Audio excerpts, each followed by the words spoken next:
뉴스파이팅 배승입니다. 4부를 시작합니다. 이 방송을 듣고 계신 여러분이 바로 대한민국 오피니언 리더입니다. 그렇기 때문에 여러분 지금 청취율 조사 기간인 거 아시죠?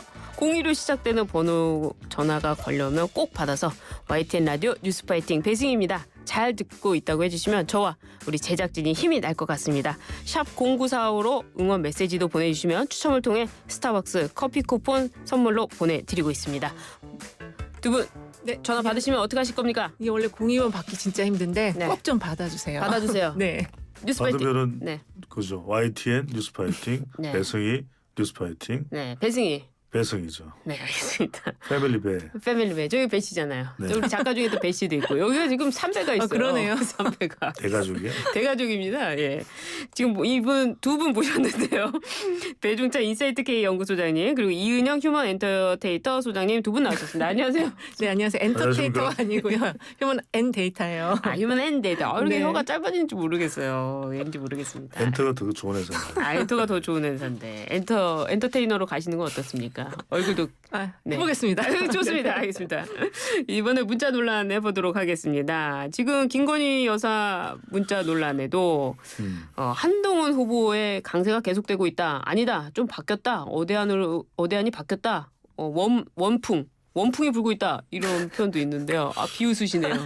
첫 번째로는 예. 일단은 뭐 부담은 되죠. 첫 번째로는 이제 한동훈 후보에게는 부담이 됩니다. 어쨌거나 간에 계속해서 전당대회 이슈가 한동훈 후보 쪽으로 지속되고 있기 때문에. 근데 두 번째는 뭐냐면 이제 이런 거죠. 브레이킹 포인트냐. 우리가 브레이킹 포인트라고 하는 것은 이제 치명적인 전환점이 되느냐. 그럴 때는 이게 당원들의 투표의 이제 기준이 되거나 네. 아니면 당사자 원칙에 따라서 가령 이게 원희룡 후보가 이 문자의 이 당사자였다. 네. 당사자 중에 한 명이라면 뭐 원희룡 후보가 반사익을 얻어갈 수가 있겠죠. 그러니까 분명히 부담은 되는데 아직까지 전반적인 전당대회를 확 뒤집어 놓는 정도 상황. 물론 이제 전반적인 영향은 주겠지만 네. 그런 면에서는 완전히 어떤 전환점이 되는 스모킹 건이 되는 정도의 상황은 아닌 것으로 보입니다. 스모킹 건이 이거 만약에 우리 소장님께서 네. 길다면 제가 하겠습니다. 그거 원하셨어요. 아니 저는 이번 굉장히 짧지 않았어요. 길게 잡았어요. 네네. 그래서. 예. 아니 어쨌든 지금 그 여사님의 전당 개입 때문에 네. 지금 이럴 때 진짜 역풍이 불고 있다라는 말을 쓰는 거거든요. 전당 개입한 겁니까? 당연히 한 거죠. 지금 문자가 지금 5건이 공개가 됐는데 그래서 그 공개된 이 문자가 나눴던 시기가 총선 바로 이제 앞두기는 시기였잖아요.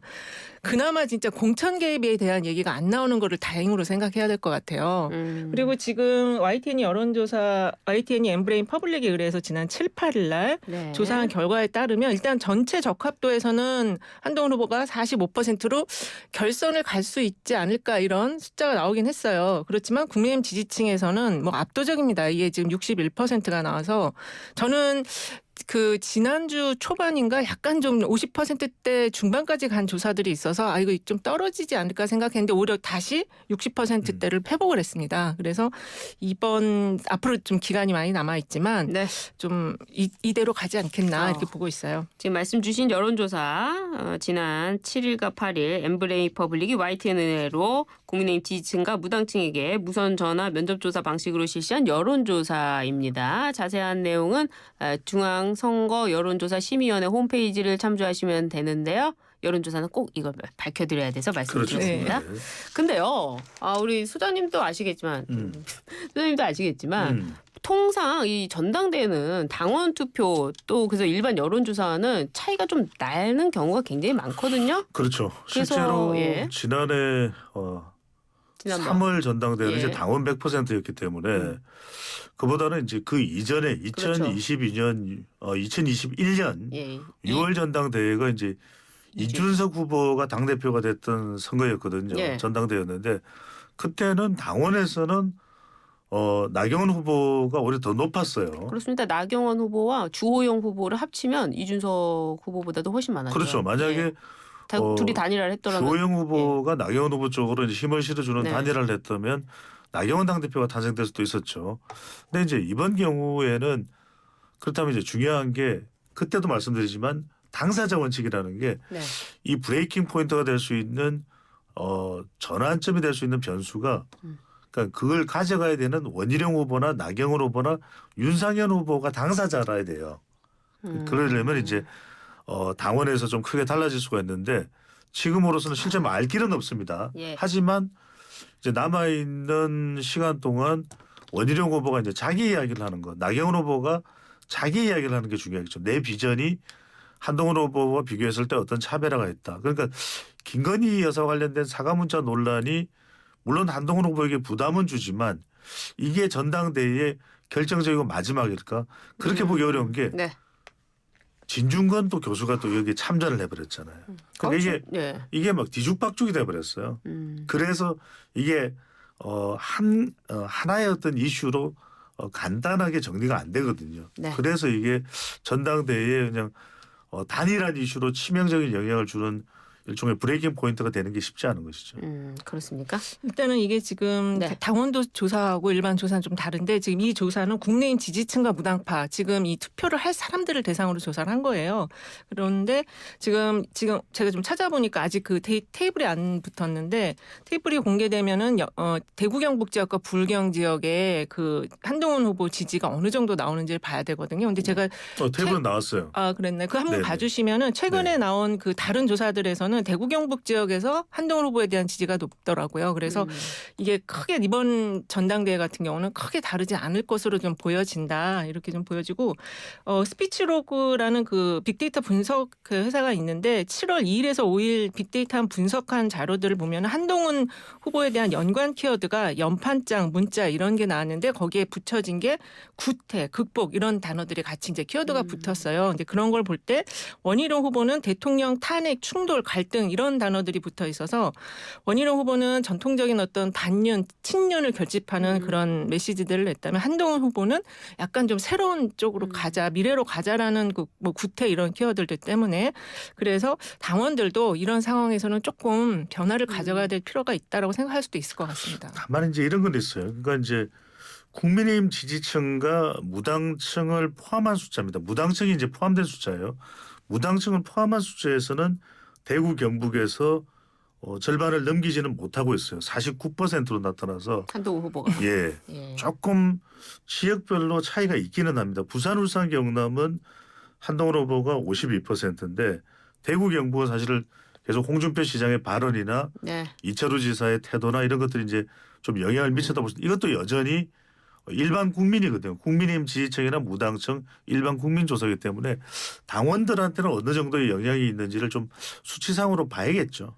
제가 봐야 되겠죠. 근데 어쨌든 그 세 후보다 합쳐도 지금 한동훈 후보를 넘어서지 못하고 있는 게 포인트인 것 같습니다. 원래 그 어떤 선거든지 간에 끝까지 가봐야 알 수 그렇죠. 있는 거 아니겠습니까? 그렇죠. 지금 저희는 지금 시점에서의 그럼요. 예상을 말씀을 드리는 건데 시간상 반복하지는 않습니다만 말씀하신 여론조사 앞부분에 언급한 개요와 같습니다. 동일합니다. 끝날 때까지는 끝난 게 아니다. 끝날 때까지 끝난 게 아니다. 근데 갑자기 국민의힘의 그 전당대회에 진중권 교수가 왜 나와가지고 김건희 여사와 내가 통화를 했다. 이건 총선 이후에 한 통화인데 오히려 거기서 보니까 김건희 여사가 사과할 의향은 있었다. 주변이 말렸다 이런 거예요. 그러니까 이게 지금 김건희 여사 문건에 대한 해석이 좀 굉장히 의견이 분분하다 보니까 진중권 후보 교수 같은 경우는 또 전화를 직접 받았잖아요. 왜 나오는 겁니까? 직접 진중권 받았으니까 나도 할 말이 있다는 거죠. 그리고 이 진중권 교수 57분인가 통화를 했어요. 이게 전화로. 전화기 뜨거워지거든요. 57분 통화하면. 그렇죠. 이 정도면은 나도 할 말 있다 하고 나올 만하죠. 근데 이제 진중권 교수가 나온 게 진짜 이번 그 패착이에요. 엄청난 패착이고 국민의힘 당원들이 이번에 투표를 할 분들이 봤을 때는 아니 보수의 원로들도 많은데 영부인이 김건희 여사가 왜 저 사람하고 통화를 저렇게 오랜 시간 할까? 왜 저 사람의 조언을 들을까? 굉장히 기분 나쁠 수 있거든요. 그래서 진중권 교수는 지금 보니까 친한파로 지금 많이 또 소개가 되더라고요. 그러다 보니까 김건희 여사의 그 문자가 지금 사과를 하려는 거였는지 하지 않으려는 거였는지 불분명하고 하다 보니까 이제 자기가 들은 바를 그대로 전달하는데 진중권 교수의 이야기는 사과할 의사가 없었다라는 게 핵심인 것 같아요. 아니 의향은 있었는데 주변에서 말렸다는 거예요. 그러니까 어쨌든 안 했잖아요. 아니 그러니까 그 주변에 의향은 있었다는 예, 거죠. 있었지만 어쨌든 주변에 의해서 행동을 안 했기 안 했다는 때문에 거지. 예, 의향은 있었다고 했는데. 오늘은 제가 말이 많이 짧으니까 저도 말 좀 예, 하겠습니다. 말 좀 하시죠. 근데 진중근 교수는 그냥 농객이죠. 농객이고 예. 본인의 SNS에서 실어놓은 글을 이제 언론에서 이제 보도를 한 거죠. 하니까. 예. 그 내용을 종합해 보면 이거죠. 첫 번째, 김건희 여사는 사과할 의향이 있었던 건 분명해요. 예. 근데 두 번째로는 주변에서 누가 말렸다라는 거죠. 그렇죠. 그리고 예. 이제 그 주변 사람들이 문제다. 네. 이 부분을 이제 김건희 여사도 지적을 하고 있다라는 것을 예. 이야기하는 것이고, 세 번째로는 이제 윤석열 대통령과 한동훈 후보 사이에 사이가 좀 틀어졌기 때문에 그 부분에 대해서 뭔가 도움을 자신이 주기 위해서 김건희 여사가 그렇게 행동을 한 것이다. 그렇게 정리가 되는 거죠. 그러니까 누군가가 주변에서 말렸다. 네. 김건희 여사는 사과할 의향이 있었다. 네. 그리고 아니, 그것과 관련 제가 오늘은 말이 네. 많이 짧으니까요. 네. 그리고 그것에 대해서 이전에도 이제 진중권 교수하고는 뭐 만남이나 또 통화가 있었던 것 같아요. 그 보도에 따르면 그래서 이제 그 부분을 총선 직후에 통화를 하면서 이야기를 나눴다 이거죠. 제가 추가로 좀 여기 네네. 질문을 먼저 하겠습니다. 그 이게 그러니까 지금 당 대표 선거를 하는 거잖아요. 그렇죠. 그러니까 이제 당원들한테 이제 설명하는 건데, 그럼 이거는 어떤 근거가 되는 거냐? 그러니까 당 대표로서 정무적 판단을 할 수 있는 그런 판단의 기준도 될 수 있는 거 그렇죠. 아니겠습니까? 근데 여기서 이제 예. 하나 계속해서 한동훈 후보가 지적받을 수밖에 없는 것은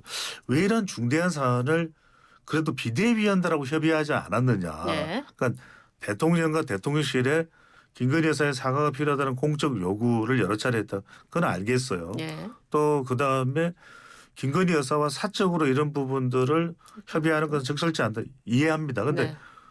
이 총선 때는 심지어는 1차 TV 토론, TV조선의 한번 토론- 쳐주세요. 너무 아이고, 참. 너무 예. 깁니다. 토론에서도 예. 이야기는 마무리를 해야 예. 되니까요. 마무리되니까 예. 제가 요 다음에 지금 38분이니까 그렇게 시간이 없는 것도 아니잖아요. 아니, 예, 충분히 너무 하시니까 지적이 들어오니까 충분히 하겠습니다. 예. 언론의 자유, 표현의 자유가 있죠, 그죠? 네. 그래서 그러니까 자꾸 이야기를 잊어버려요. 중간에 잊어버렸어요. 막 예, 중요한 들어오니까. 얘기하고 있었는데 1차 토론에 저는 안 들어갔는데 1차 토론에 안 치고 들어갔는데 예, 1차 토론에서 1차 토론에서도 한동훈 후보가 사과가 있었다면 총선 결과가 그렇죠. 달라졌을 것이다라고 했어요. 4명의 후보가 공의 공감을 예, 했어요. 그렇다면 그렇다면 이것을 적어도 비공개적으로라도 비대위원들하고 협의는 했어요.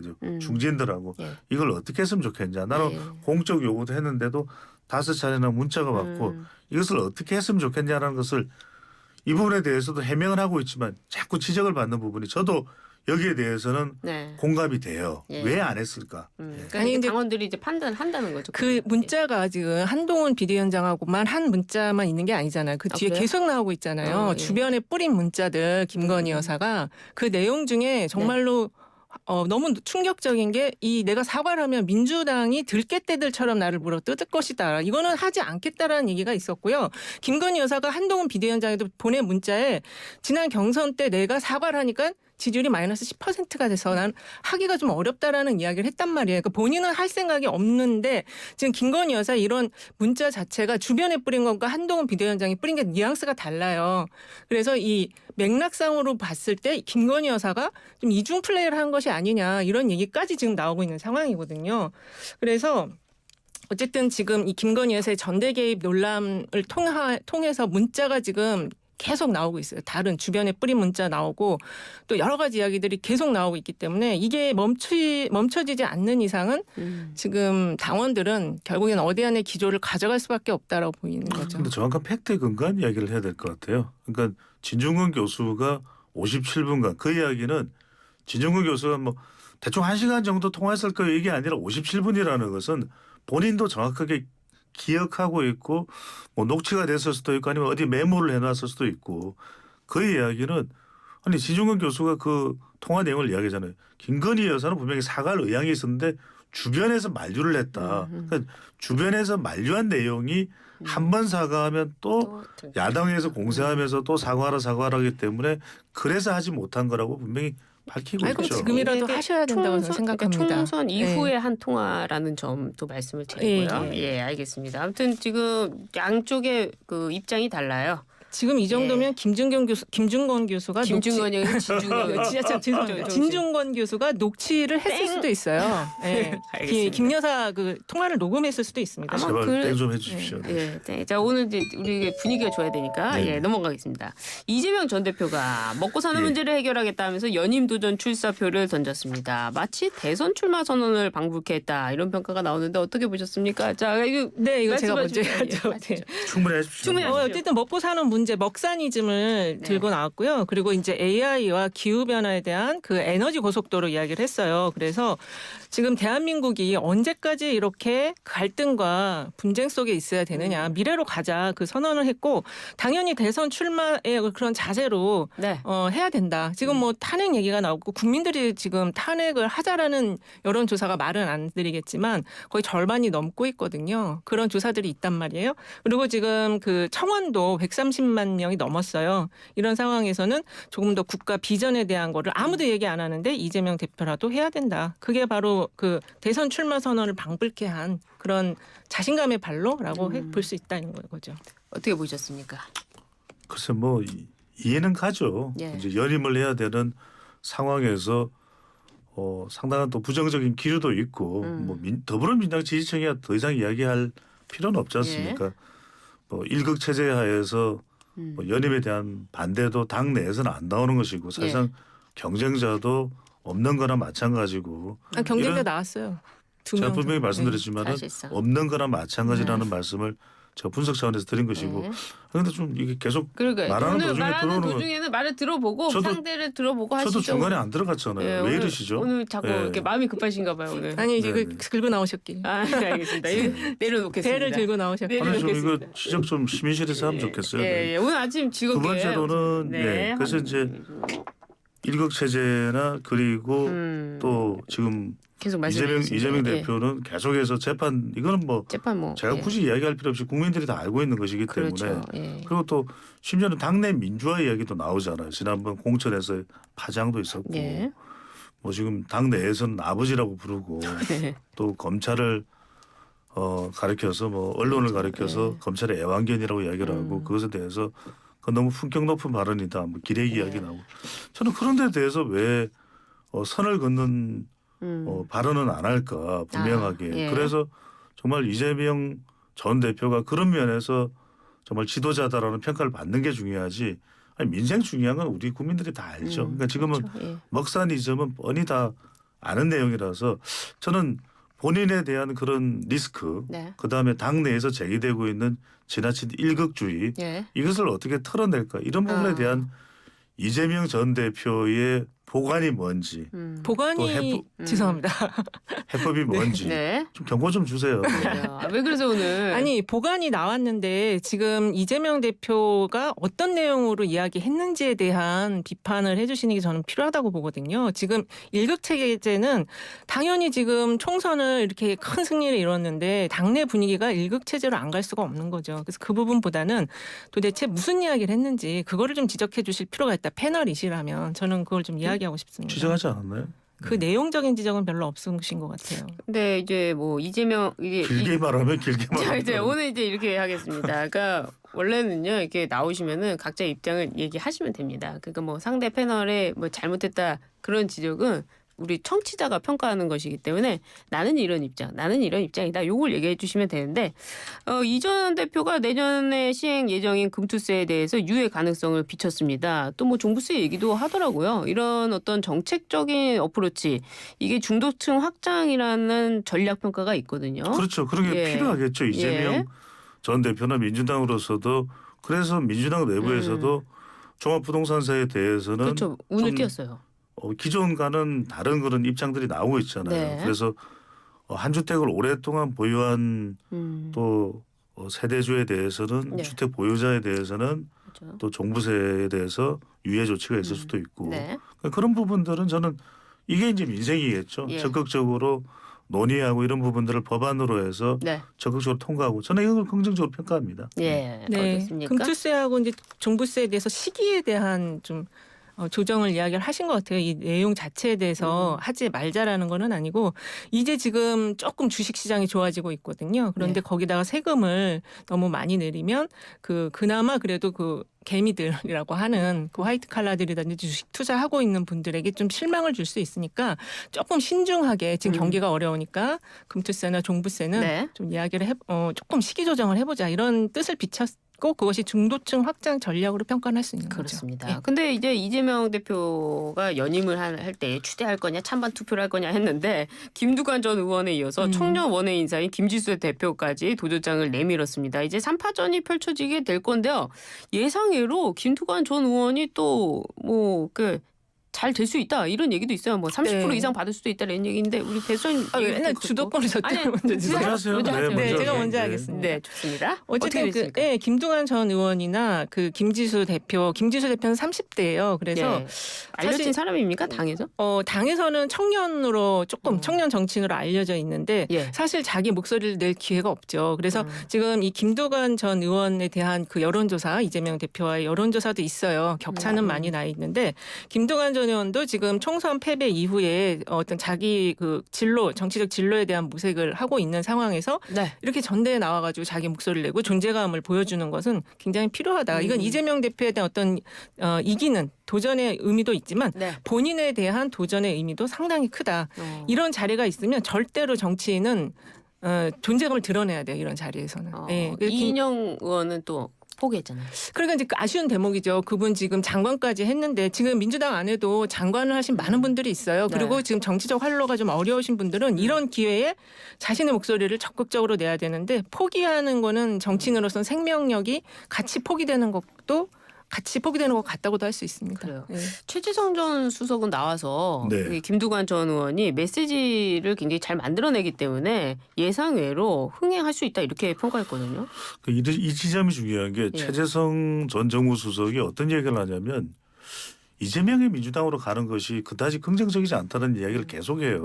그건 민주당을 위해서도 이재명 전 대표를 위해서도 솔직히 이재명 전 대표가 연임할 명분도 사실 딱히 마땅치는 않아요. 워낙 일극체제고 누구도 사실 대항마가 안 되는 상황에서 지금 나오는 후보들도 뭐 구색 맞추기라는 평가를 받고 있는 상황인데 이런 게 있는 거겠죠. 최재성 전 수석이 지적하는 부분은 그래도 당내에 그런 이 반 이재명 정서가 분명히 있다. 그래서 지난번에 국회의장 같은 경우에도 뜻대로 안 됐다 이런 평가를 받기도 하고 단식을 하는 상황에서도 21대 국회이긴 하지만 체포동의안이 가결되기도 했어요. 그러니까 오히려 민주당 내에서는 주로 친문 중심으로 해서 이재명 전 대표 중심으로 당이 흘러가는 이 상황에 대해서 분명히 개탄스럽게 생각하는 여론도 있다. 그 여론이 뭉쳤을 때는 상당히 그것은 우리가 예상치 못한 수준일 수 있다는 점을 그 부분을 강조하는 것이겠죠. 예전에 오바마가 그 정말 존재감 없었던 정치 신인 시절에 민주당 전당대회 때 막간 연설을 해서 일약 스타덤으로 뛰어올랐거든요.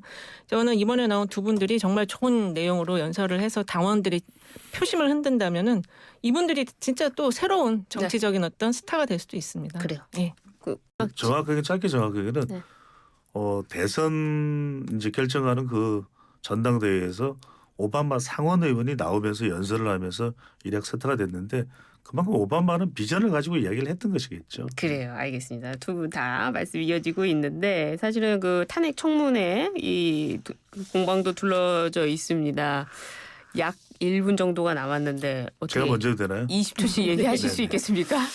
그러니까 이게 우리가 대통령을 싫어하는 것과 대통령을 탄핵하고자 하는 것은 전혀 다른 차원이겠죠. 그러니까 대통령에 대해서 부정적으로 평가할 수 있는 평가는 자유니까요. 그거는 독립적인 것인데 한 5초 남았나요? 그런데 탄핵이라는 것은 분명히 이걸 정치적으로 유발하거나 주도할 일이 아닌 것이고 이 탄핵을 소추 발의 청원한 내용을 보면 저는 탄핵 사유가 아니에요. 그러니까 오히려 이런 시도를 통해서 국민들은 더 갈등하고 국민들은 두동강 나는 사태. 대통령 더 잘해라. 대통령 국정운영 잘했으면 좋겠다는 것과는 다른 차원이겠죠. 이 네. 국회가 대통령 탄핵하는 거에 대한 청문회가 아니고요. 국민청원이 원래 5만 넘으면 국회가 네, 답변해야 네. 되는데 130만을 넘은 거에 대한 청문회고 여기 증인으로 나오지 않으면 형사처벌을 받을 수 있는 조항이 있어요. 법에 따른 절차다. 그리고 이거 90일 안에 처리 안 하면 민주당을 탄핵하겠다고 또 국민들이 일어날 수도 있어요. 그런 사항이다. 그래서 절차적으로 지금 가고 있다라고 볼 수 있겠습니다. 어떤 네. 평가 뭐 다른 얘기는 없습니까? 평가는 청문회를 통해서 지금 네. 김건희 여사와 어머니가 지금 증인으로 나와 있는데